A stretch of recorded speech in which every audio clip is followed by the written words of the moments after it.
Action breaking చూస్తున్నాం. తెలుగుదేశం పార్టీలో టికెట్ల పంచాయతీ కొనసాగుతోంది. సాయంత్రం టీడీపీ తొలి జాబితా విడుదల చేయనున్న నేపథ్యంలో అధిష్టానంపై ఒత్తిడి పెంచేందుకు ఆశావాహులు ప్రయత్నాలు తీవ్రం చేశారు. సత్తెనపల్లి టికెట్ కోడెల శివప్రసాద్కు ఇవ్వొద్దంటూ ఇవాళ కూడా అసమ్మతి వర్గం ఆందోళన బాట పట్టనుంది. దర్శి అసెంబ్లీ నియోజకవర్గం నుంచి పోటీ చేసేందుకు ఉగ్ర నరసింహారెడ్డి అభ్యంతరం వ్యక్తం చేస్తున్నారు. మరోవైపు దర్శి టికెట్ సిద్ధ రాఘవరావుకే కేటాయించాలంటూ ఆయన అనుచరులు అమరావతి బయలుదేరారు. అటు నంద్యాల అసెంబ్లీ స్థానం కోసం ఏవి సుబ్బారెడ్డి పట్టుబడుతున్నారు. రాప్తాడు అసెంబ్లీ టికెట్ తన కుమారుడు శ్రీరామ్కు ఇవ్వాలని అధినేత చంద్రబాబును కలిసి కోరనున్నారు పరిటాల సునీత. అటు అమరావతి రావాలని పీతల సుజాతకు అధిష్టానం నుంచి పిలుపు అందినట్లు తెలుస్తోంది. పూర్తి సమాచారం తెలుసుకుందాం. అమరావతిలో ఎలాంటి పరిస్థితుందో తెలుసుకునే ప్రయత్నం చేద్దాం. మా ప్రతినిధి రవిచంద్ లైవ్లో డీటెయిల్స్ అందించడానికి సిద్ధంగా.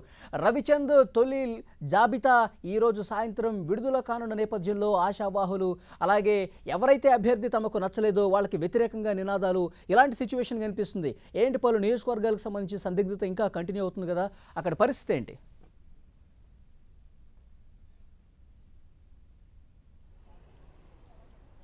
మరి కాసేపట్లో మొదటి జాబితా విడుదల చేస్తున్న నేపథ్యంలో టీడీపీలో ఆందోళన ఎక్కువగా కనిపిస్తుంది. ఇప్పటికే టికెట్ ఖరారు చేయించుకున్న అధిష్టాన వర్గం దగ్గర నుంచి క్లియరెన్స్ పొందిన నేతలకు కూడా స్థానికంగా అసమ్మతి సెగలైతే కనిపిస్తూ ఉన్నాయి. ముఖ్యంగా రాష్ట్ర వ్యాప్తంగా కూడా పలు నియోజకవర్గాల్లో టీడీపీ శ్రేణులు రోడ్డెక్కుతున్నాయి. చంద్రబాబు నివాసానికి కూడా భారీగా చేరుకొని ఆందోళన కార్యక్రమాలు కూడా నిర్వహిస్తున్నారు. ముఖ్యంగా మంత్రి సిద్ధారాఘవరావుకి ఎంపీ సీటు ఇస్తానని పార్టీ అధిష్టాన వర్గం చెప్పితే స్థానికంగా దర్శి నియోజకవర్గం నుంచి ఆయన అభిమానులంతా కూడా తీవ్ర ఆగ్రహ వ్యక్తం చేస్తున్నారు. మరి కాసేపట్లో వారు చంద్రబాబు నివాసానికి భారీగా చేరుకుంటున్నారని కూడా మనకి సమాచారం వస్తుంది. అదేవిధంగా స్పీకర్ కోడెల శివప్రసాద్ విషయంలో కూడా పార్టీ చాలా క్రిటికల్గా ఆలోచించాల్సిన పరిస్థితి వచ్చింది. ఎందుకంటే కోడెల అభ్యర్థిత్వాన్ని మొన్ననే చంద్రబాబు ఖరారు చేశారు సత్తెనపల్లి నుంచి పోటీ చేయమని.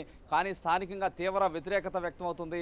అక్కడైతే నిన్ననే భారీగా వేలాది మంది కార్యకర్తలు అయితే జమ అయ్యి ఆందోళన కార్యక్రమాలు చేశారు. ఈరోజు కూడా సత్తెనపల్లిలో ర్యాలీ తీయబోతున్నారని కూడా పార్టీకి సమాచారం వస్తుంది. అలాగే ఏదైతే కనిగిరి నుంచి టికెట్ ఆశించిన ఉగ్ర నరసింహారెడ్డికి ఇప్పుడు దర్శి టికెట్ ఇస్తామని పార్టీ హామీ ఇచ్చింది. కానీ దర్శి పోటీ చేయడానికి ఆయన ససేమిరా అంటున్నారు. ఆయన కూడా చాలా తీవ్ర ఆగ్రహం వ్యక్తం చేస్తున్నారు.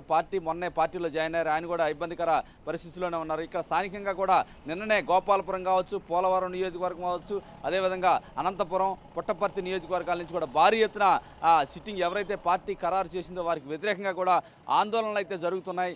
ఇప్పటికే కొవ్వూరు నియోజకవర్గానికి సంబంధించి కూడా రాత్రి ఒక పరిష్కారం అయితే లభించింది. కొవ్వూరుకి అనితను, వంగలపూడి అనిత, పాయిగ్రాపేట ప్రస్తుత ఎమ్మెల్యేగా ఉన్నారు, అనితకు ఖరారు చేశారు. ఇక్కడ ఉన్న మంత్రి జవహర్ని కృష్ణా జిల్లా తిరువూరుకి అయితే ఖరారు చేశారు. అయితే మాజీ మంత్రి పీతల సుజాతకు మాత్రం టికెట్ అనేది చింతలపూడి నుంచి వేరే వ్యక్తికి అనౌన్స్ చేయడంతో ఆమె భవిష్యత్తుపై కొంత క్లారిటీ అయితే లేకుండా పోయింది. అయితే ఆమె అధిష్టాన వర్గం ఈరోజు ఆమెను పిలిపించింది. అయితే ఆమెను పిలిపించి నచ్చజెప్పి ఎమ్మెల్సీ ఇస్తామంటారా లేదా వేరే స్థానం ఇస్తామంటా కూడా చూడాలి. మరి కాసేపట్లో ఆందోళనకారులు కూడా చంద్రబాబు నివాసానికి వచ్చే అవకాశం ఉంది. ఏదైనా ఈ మధ్యాహ్నానికి కానీ సాయంత్రానికి కానీ మొదటి జాబితా 120 మందితో విడుదల చేయడానికి టీడీపీ సన్నాహాలు చేస్తుంది.